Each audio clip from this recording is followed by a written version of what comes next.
Assalamualaikum warahmatullahi wabarakatuh. Teman-teman yang saya banggakan dan saya muliakan, kita share sedikit ya tentang eee, stunting. Eee, lagi lagi trending sekarang bagi pemerintahan kita. Bagaimana upaya kita menurunkan angka stunting menjadi 14% dari 27% sekarang ini. Teman-teman, ini pengalaman tahun 80-an itu istilah stunting kami belum belum mengenal, hanya dari perbendaharaan bahasa Inggris saja tapi tidak dikaitkan dengan kesehatan dan sebagainya. Eee, saya menemukan tetangga yang karakteristiknya stunting, dan anak itu memang bukan hanya diasingkan oleh tetangga, juga keluarganya. Dia hanya dengan ibunya tinggal. Bukan, sekali lagi, mendapatkan perlakuan-perlakuan yang sangat tidak menyenangkan.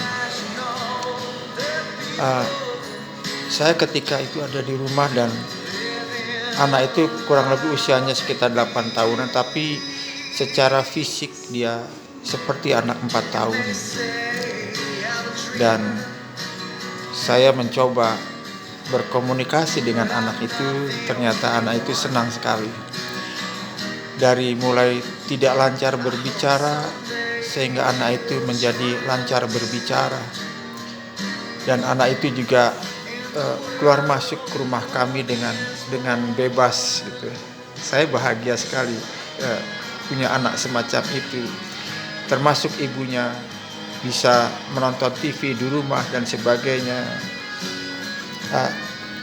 Dampak dari itu, tetangga yang selama ini bersifat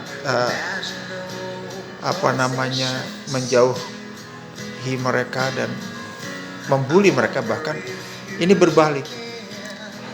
Anak itu jadi pusat perhatian bagi lingkungan kami. Jadi ketika saya misalnya tidak ada, itu tetangga saling bergantian memperhatikan. Anak-anak itu sungguh sangat lugu, kalau saya katakan dia lugu. Jadi anak stunting itu, yang saya tahu, mereka itu lugu. Dan atas kehendak Tuhan semata lah, saya juga akhirnya kok kontak dengan orang-orang stunting itu banyak ya. Jujur saja, ada keindahan tersendiri dengan mereka itu, karena persoalan kekurangan gizi atau terkena infeksi tertentu sehingga tumbuh kembangnya terhambat gitu. Namun ada satu hal yang saya cermati gitu. Mereka itu dalam keluguannya mereka itu, kalau mereka bekerja, itu betul-betul bekerja dan patuh gitu. Walaupun pekerjaannya lama mereka itu. Mereka tidak tahu apakah ini benar atau salah, tapi yang jelas kalau mereka dipuji, dihargai, itu ada apresiasi bagi orang yang memuji dan menghargai itu. Dan saya khusus tentang anak itu ya, ketika saya pindah rumah berapa tahun kemudian, dan anak itu sudah menjadi semacam buah hati masyarakat. Tuhan memanggilnya ketika anak itu dibawa bermain ke lingkungan pabrik oleh tetangga kami yang menjadi supir, dan di pabrik itu ada tempat limbah, dan anak itu masuk ke sana. Itu saya punya kenangan khusus dengan dia. Sekali lagi, dan banyak setelah itu orang-orang yang stunting yang ada dalam lingkungan kami. Karakteristik mereka, sekali lagi, mereka itu lugu. Dan kalau mereka itu tidak disentuh dengan cinta dan kasih sayang, itu kalau mereka melakukan perbuatan-perbuatan yang tidak sesuai dengan keinginan kita, misalnya mencuri, menipu, itu mereka merasa tidak bersalah. Dan saya mengalami sering seperti itu. Mereka tidak bersalah. Dititipi pekerjaan, dititipi misalnya materi dan sampai disuruh belanja, mereka tenang-tenang saja. Ya. Mengambil uang, tidak membelanjakan uangnya itu dengan barang yang kita inginkan. Mereka biasa-biasa saja. Bahkan menipu dengan jelas-jelas itu mereka tenang-tenang saja, cuma cengar-cengir gitu.